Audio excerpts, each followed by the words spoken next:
ವ್ಯಾಪ್ತಿಯಲ್ಲಿ ನಿನ್ನೆ ಒಂದು ಪ್ರಕರಣ ದಾಖಲಾಗಿದೆ.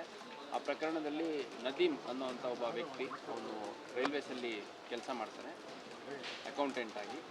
ಆ ವ್ಯಕ್ತಿ ಮಹಿಳೆಯರನ್ನ ಸಂಪರ್ಕ ಮಾಡುವಂಥದ್ದು ಮಾಡಿ ಒಬ್ಬ ಮಹಿಳೆಗೆ ನಿನಗೆ ಸರ್ಕಾರಿ ಕೆಲಸ ಕೊಡಿಸ್ತೀನಿ ರೈಲ್ವೆ ರಿಕ್ರೂಟ್ಮೆಂಟ್ ಬೋರ್ಡಲ್ಲಿ ಅಂತ ಹೇಳ್ಬಿಟ್ಟು ಇಷ್ಟು ಹಣ ಬೇಕು ಅಂತ ಪ್ರಾರಂಭದಲ್ಲಿ ಕೇಳಿದ್ದಾನೆ. ಹಣ ಕೊಡೋಕ್ಕಾಗಲ್ಲ ಅಂತಂದಾಗ ಹಂಗಿದ್ರೆ ಸೆಕ್ಷುವಲ್ ಫೇವರ್ಸ್ ಕೊಟ್ಟರೆ ನಾನು ನಿನಗೆ ಕೆಲಸ ಕೊಡಿಸ್ತೀನಿ ಅಂತಂದು ಆಕೆಯನ್ನು ಟ್ರ್ಯಾಪ್ ಮಾಡುವಂಥ ಪ್ರಯತ್ನ ಮಾಡಿದ್ದಾನೆ. ಆಕೆಯನ್ನು ಲೈಂಗಿಕವಾಗಿ ಉಪಯೋಗಿಸ್ಕೊಳ್ಳುವಂಥ ಪ್ರಯತ್ನ ಮಾಡಿದ್ದಾನೆ, ಸೆಕ್ಷುವಲ್ ಹರಾಸ್ಮೆಂಟ್ ಮಾಡಿದ್ದಾನೆ. ಸೊ ಆಗ ಎಚ್ಚೆತ್ತಂಥ ಲೇಡಿ ತಮ್ಮ ಕುಟುಂಬ ಸದಸ್ಯರ ಜೊತೆ ಈ ವಿಷಯ ಹಂಚಿಕೊಂಡಾಗ ಅವರು ಬಂದು ಠಾಣೆಗೆ ಕಂಪ್ಲೇಂಟ್ ಕೊಟ್ಟಿದ್ದಾರೆ. ಮತ್ತು ಈ ಒಂದು ಕೃತ್ಯ ಅವನು ಎಸಗಿರುವಂಥದ್ದು ಖಾತ್ರಿ ಆದಮೇಲೆ ನಾವು ಪ್ರಕರಣ ದಾಖಲಿಸ್ಕೊಂಡ ನಂತರ ಈ ಕೃತ್ಯ ಎಸಗಿರೋದು ಖಾತ್ರಿ ಆದಮೇಲೆ ಅವನ್ನ ಅರೆಸ್ಟ್ ಮಾಡಿ ಪ್ರೊಡ್ಯೂಸ್ ಮಾಡಿ ಮತ್ತೆ ಕಸ್ಟಡಿಗೆ ತೊಗೊಂಡಿದ್ದೀವಿ. ಇನ್ಯಾರಾದರೂ ಹೆಚ್ಚಿನ ಮಹಿಳೆಯರಿಗೆ ಅಥವಾ ಯುವತಿಯರಿಗೆ ಈ ಥರ ತೊಂದರೆ ಕೊಟ್ಟಿರುವಂಥದ್ದಾಗಿದೆಯಾ